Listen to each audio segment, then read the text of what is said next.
नमस्कार, मैं सुप्रिया और आप देख रहे हैं 4 PM। लोकसभा चुनाव की डुगडुगी बज चुकी है। महाराष्ट्र की 48 सीटों समेत देश की 543 लोकसभा सीटों पर चुनाव का शंखनाद हो चुका है।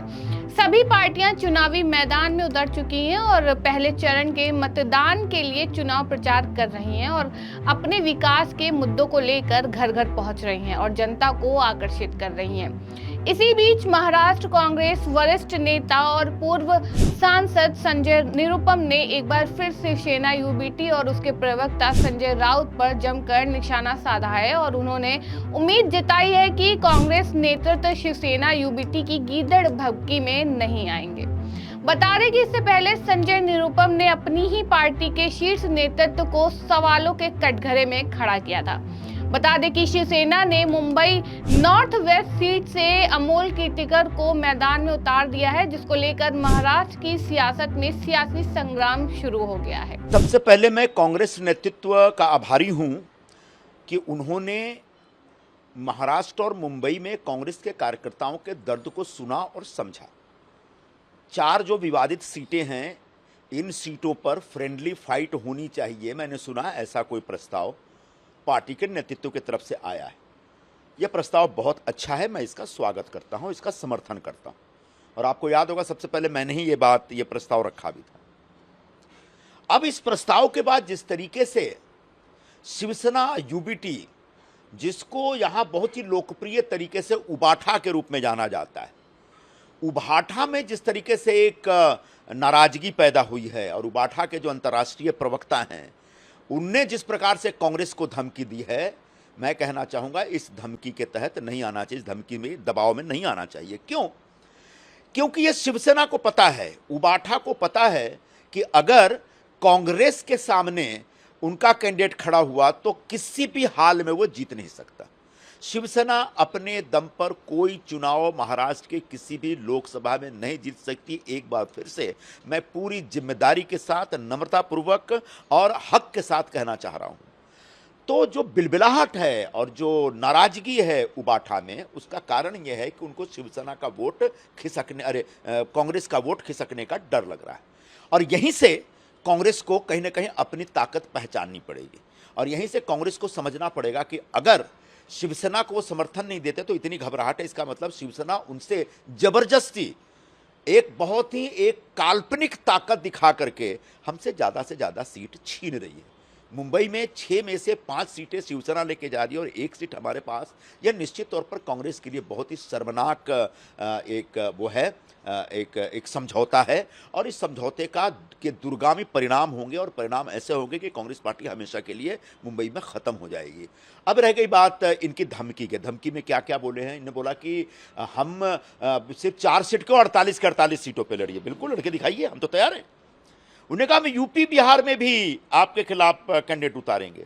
इससे पहले भी उतारते थे, जहां जहां उतारते हैं वहां पर इनकी जमानत जब्त हो जाती है। ये गोवा में भी इसी जोश के साथ गए थे, सब जगह जमानत जब्त हो गई। तो ये जो शिवसेना एक जो गिदड़ भभकी दे रही है कांग्रेस को, इस गिदड़ भभकी के दबाव में नहीं आना चाहिए, क्योंकि ये जो अंतर्राष्ट्रीय प्रवक्ता है ये बहुत सोची समझी रणनीति के तहत, एक साजिश के तहत कांग्रेस को खत्म करने का एक षड्यंत्र रच रहा है और इस षड्यंत्र को पहचानना पड़ेगा। और इसकी इमेज ऐसी है कि इसने परम पूज्य भारत रत्न बाबा साहब अंबेडकर के पोते प्रकाश अंबेडकर के पीठ में भी छुरा घोंपा है। और मैं नहीं कह रहा हूं, खुद प्रकाश अंबेडकर जी कह रहे हैं कि ये झूठा है, षड्यंत्रकारी है और पीछे से छुरा घोंपता है।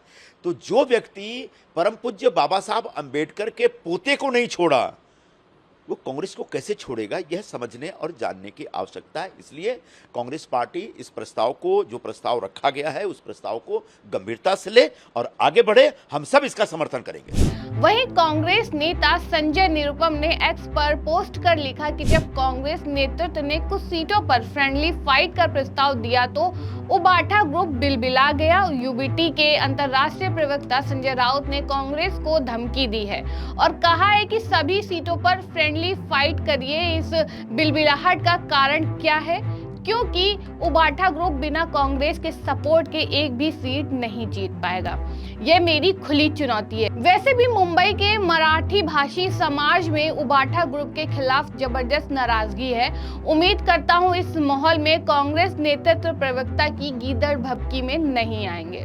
आपको बता दें कि इससे पहले शिवसेना यूबीटी की लिस्ट में मुंबई नॉर्थ वेस्ट से अमोल कीर्तिकार का नाम देखकर निरुपम आग बबूला हो गए थे और संजय निरुपम ने सूची जारी होने के तुरंत बाद कहा था कि मैं ऐसे खिचड़ी चोर को बिल्कुल भी सपोर्ट नहीं करूंगा और यूबीटी के द्वारा उसे कांग्रेस पर एक तरफा थोपने का प्रयास किया गया।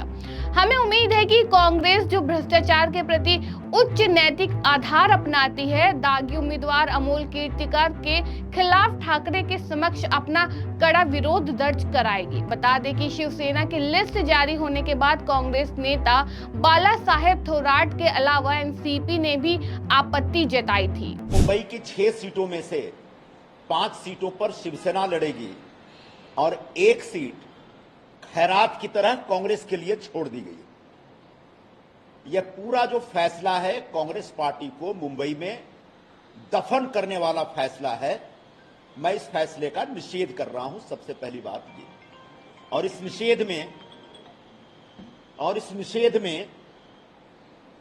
जो मैं निषेध कर रहा हूं, इसमें शिवसेना का नेतृत्व का भी निषेध कर रहा हूं और कांग्रेस के नेतृत्व ने जिसने नेगोशिएशन में हिस्सा लिया, वो लोग नेगोशिएशन सही ढंग से नहीं कर पाए, इसकी भी निंदा करता हूं, निषेध कर रहा हूं।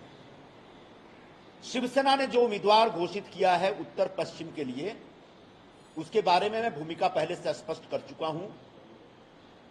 उस उम्मीदवार के ऊपर भ्रष्टाचार का आरोप है, ईडी के द्वारा छानबीन जारी है और भ्रष्टाचार का भी जो आरोप है वह कोविड के जमाने में जो मुंबई के गरीब प्रवासी मजदूरों को मुफ्त भोजन कराने की जो योजना थी, उस योजना में से कॉन्ट्रैक्टर से उनने दलाली ली।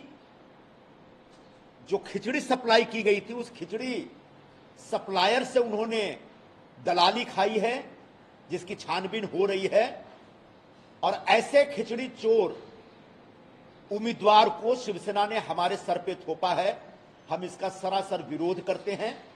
कम से कम मैं ऐसे खिचड़ी चोर उम्मीदवार के लिए काम नहीं करूंगा, ये मैं आज घोषणा कर रहा हूं। इस खबर में इतना ही। ऐसी ही राजनीतिक खबरों के लिए बने रहिए और देखते रहिए 4 PM महाराष्ट्र। धन्यवाद।